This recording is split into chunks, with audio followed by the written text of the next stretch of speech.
The T55 AMD-1 was a further development of the ubiquitous T55 main battle tank, outfitted with the Drozd Hardkill Active Protection System, APS, as a countermeasure against anti-tank guided missiles, ATGMs. Originally, the Drozd APS was developed by the Soviet military in the late 1970s to provide protection for their T-55 and T-62 tanks against the growing threat of portable ATGMs and handheld unguided anti-tank rocket launchers. Around 250 T-55A tanks were subsequently converted to the T-55AD standard, with the Drozd APS installed. Introduced in Update Wind of Change, the T-55 AMD-1 is essentially a side grade of the premium T-55 AM-1. It has the same upgrades to the firepower, fire control system, engine, and hull armor made on the T-55A to bring it up to the T-55 AM-1 standard, but the T-55 AMD-1 trades the add-on brow composite armor for the Drozd APS, which can effectively intercept incoming ATGMs within 80 degrees frontal arc. This makes the T-55 AMD-1 better equipped to deal with ATGM-equipped IFVs, tank destroyers, and helicopters than the T-55 AM-1, though the turret armor cannot reliably resist penetration from contemporary tank guns. The T-55 AMD-1 retains the potent 100mm D10T2S cannon with access to various ammunition types, including APFSDS, APHE, and ATGMs. Its mobility, while not exceptional, is adequate for its role. The combination of the versatile D10T2S gun with competent mobility allows the T-55 AMD-1 to perform well, even in situations where the Drozd APS is irrelevant. It features a laser rangefinder, which helps acquire targets at range very quickly, and at 8.7 BR it's one of the rare tanks equipped with it, giving you an enormous advantage in ranged combat, as shown here. Though, its APFSDS, armor-piercing fin-stabilized discarding sabot, is a short rod one and doesn't offer reliable post-pen spalling, so you will often have to shoot at a target more than once to dispatch them.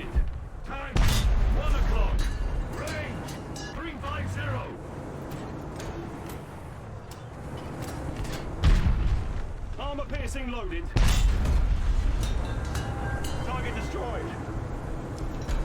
It has a pretty good engine offering good mobility and off-road speed, allowing you to flank and reposition often.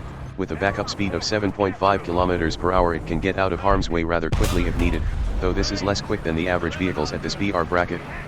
Target destroyed. Armor piercing loaded. 1 o'clock.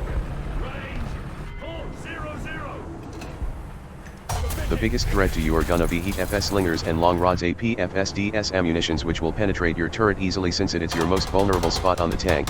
Quite ironic since most shots are fired at the turret and not the hull, which has composite armor in the upper front plate, rendering it almost immune to most APFSDS or HEAT-FS rounds.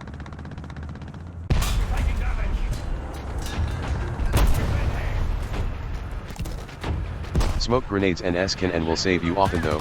If you find yourself in a bad situation like the one shown here, don't hesitate to launch some and to retreat somewhere safe to repair/assess the situation before going back in combat.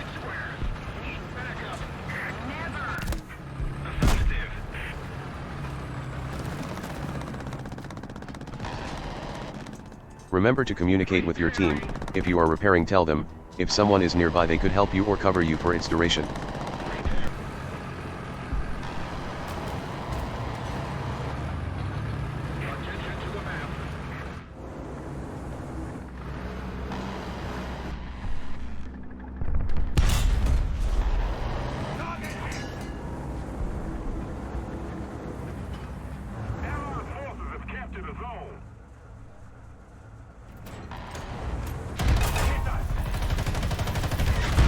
Here is a very good example of the APS saving us by detonating the ATGM before it strikes us.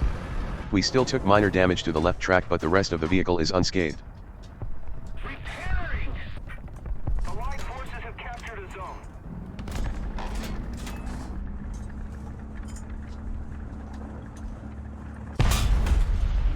Target destroyed. The slow turret traverse speed makes it better suited to sniper roles or to lock angles, though the two-plane stabilizer and rather quick turning of the hull can compensate that weakness if brawling is expected. Just be mindful that by doing so you could expose more side armor than you would like to, resulting in taking more risks than needed.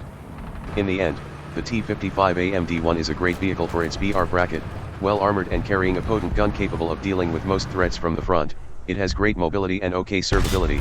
The stabilizer system and laser rangefinders will help you tremendously in long-range engagements as well as close-quarters ones, since you can peek out of cover and shoot on the move rather than waiting for the gun to point where you need to. Your biggest threats are gonna be cop planes and other MBTs that will often be armed with better ammunition than you and even sometimes thermal vision, though they are quite rare at this tier. Enjoy taking it out and go dunk on NATO tanks? What vehicle should I do next? Tell me in the comments.